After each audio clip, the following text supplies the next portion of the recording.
I'm very sad that I was on those terrible, terrible flights on my way home because I missed something I would have loved to attended, and that was farmers' protests and the allies of farmers in support of the ostrich massacre of Edgewood, BC. And our Drea Humphrey was in attendance at the one in Kelowna, and then we also had Angelica out at the one in Calgary, and then Efron in Burlington.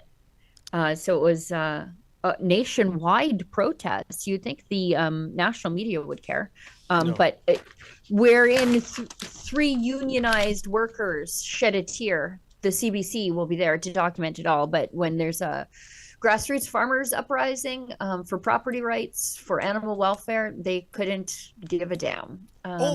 No, Sheila, they do give a damn. They want the ostriches killed. And I heard Oh yeah, they're bloodlust. The bloodlust for the ostriches has been quite something to see. And that's not conjecture. Before the slaughter, I heard a personality on News Talk 1010, that's the biggest AM radio station in Toronto, say, kill the damn birds already. All right. Yeah, I saw that too. Yeah. That tells you where they are. And when I see these experts who are like, oh, we want to get rid of these birds, immediately I just go to opencanada.ca and I start searching for how many grants these people have been given. And it's usually in the millions, these paid experts telling you to butcher the birds because they know their careers depend on it. It's just like watching the CBC. Let's go into Drea's. Yes. She's farming freedom protest in Kelowna following the brutal massacre of 300 plus ostriches by the CFIA. She's got a bunch of people. She guesses 200 in Kelowna, but this is 200 just in Kelowna. There were satellite protests everywhere across the country. Langley, BC had another 200. Kitts Beach, let's go into the first one on the list there. And then maybe we'll go to the one BC party candidate after that. Okay, that's our group from Vernon and Kamloops, Salmon Arm, met up with Kelowna, apparently Penticton.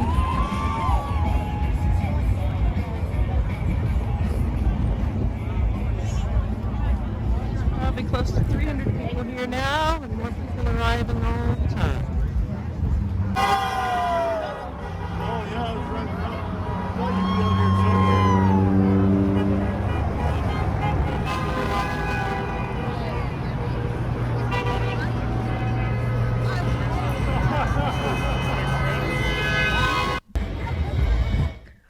I'm going to give everybody a little tip at home. When you're capturing a crowd, slow down. Just slow down. I'm saying this is somebody who's battling severe nausea right now. Just slow down. Just slowly, or even just linger and then pan, and then linger and pan, just for the viewer's sake. But yeah, 200 to 300 people there in, that was in Kelowna. We've got people shouting down the CFIA in Langley, BC. Let's go to that. He's taken every single one of us, our economy, down as quickly as he can. Who's this?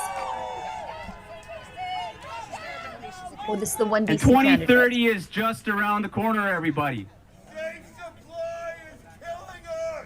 That's right. That's right. Yeah. You know what? We have how many crises going on? We got a healthcare crisis, an opioid crisis, a housing crisis. Inflation is killing us. That's right. So how about another one? Hey, hey, ho, ho, farmers say it's time to roll. Hey, hey, ho, ho, farmers say it's time to roll. Hey, hey. So that was, I guess that was James Davison. He's a one BC party candidate. That's the party started by Dallas Brody. I would, through my Alberta lens, I would describe them as akin to the Wild Rose, wherein the Conservative Party there has lost their way, and so they're trying to drag the Conservative movement back right. I should say that outside of BC, and then we've got Efron in Burlington, Angelica in Calgary. There was one west of Edmonton that I wish I could have been to. It was in Atchison. I saw on Chris Scott of the Whistle Stop.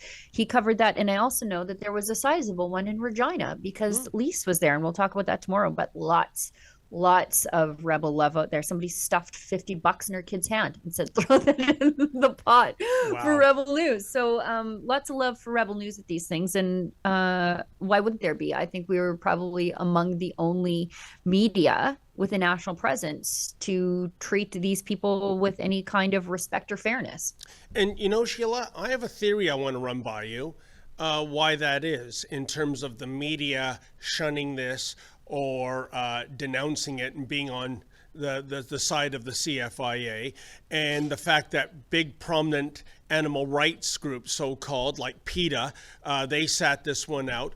When I see all those images you just showed in those various locations, if you didn't tell me it was an ostrich protest and if you're telling me, guess what this is, I would say, oh, it's satellite trucker convoy freedom protests. There's very much that vibe. I bet you most of the people there supported the freedom convoy. So, that's a little too out there for the lefties, that even though we're all supposed to, regardless of politics, love animals and want the best for animals and at least want, the best animal husbandry practices to be made, because of the politics, that's why I think they were not carrying a torch for these protests. Sure. The politics of the ostriches were all wrong, so they must die, right? Yeah. It's like you can't have a bank account if your politics are wrong in this country. You can't own property. You can't have a business if your politics are wrong in this country. Even dogs are asking, where do we draw the line? If the CFIA can gun down hundreds of innocent ostriches, who's next? Don't give these people any ideas. We've already heard them. I think it was in the CBC where they're musing about, cats might get the avian flu because they're outside eating birds.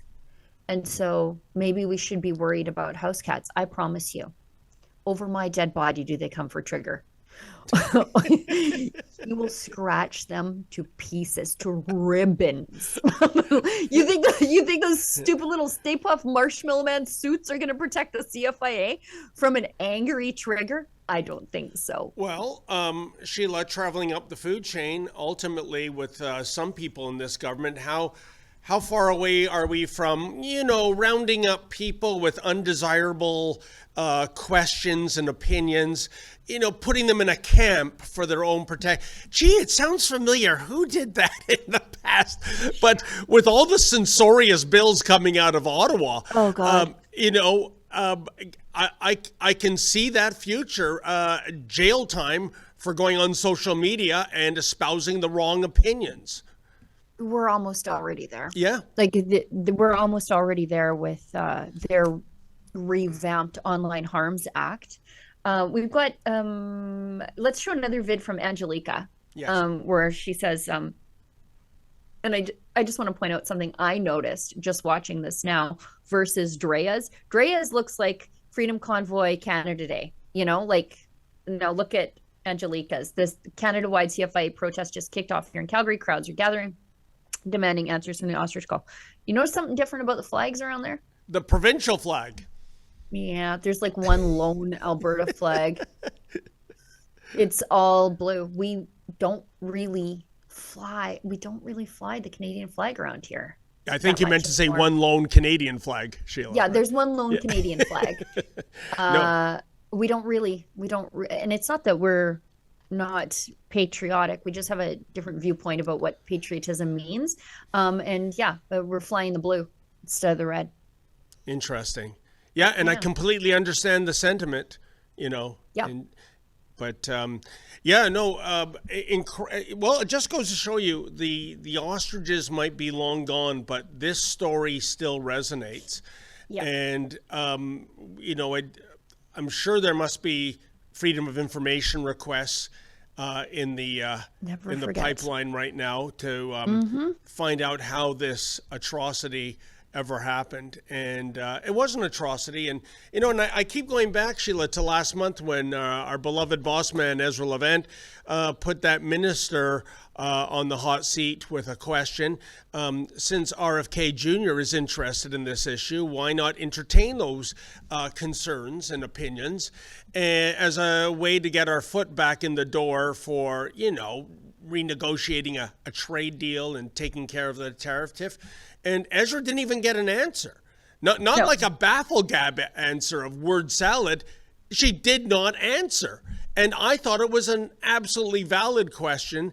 And I wish the journalist behind Ezra repeated the question. But no, we don't want to just, offend the sugar daddies of mainstream media, Well, do that's we? like in the before times.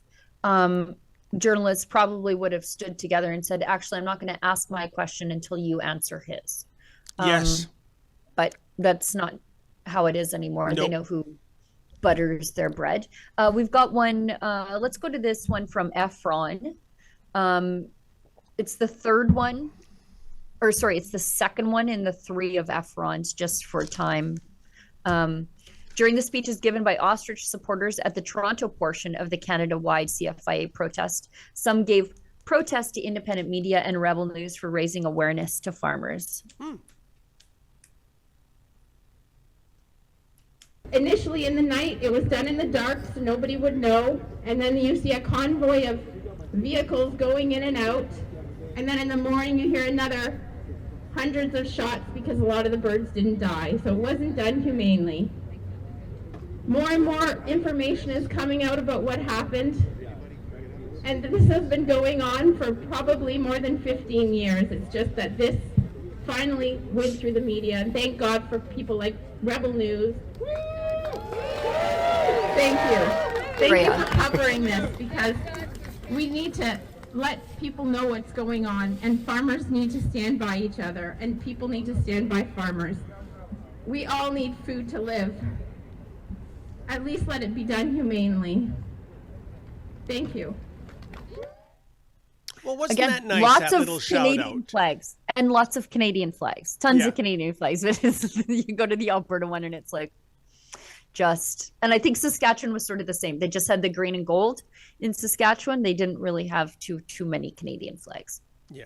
And it was nice to get that recognition. And, For sure. It's Drea's hard work. I'll do a Barry Horowitz pat on the back. Not that I had anything to do with it. It was Drea Humphrey and Sid Fizzard, and of course you, Sheila, that went out was on out the there to ground under. It wasn't quite the conditions you endured in Brazil, but it was no luxury hotel stay either. No, I brought my own hotel.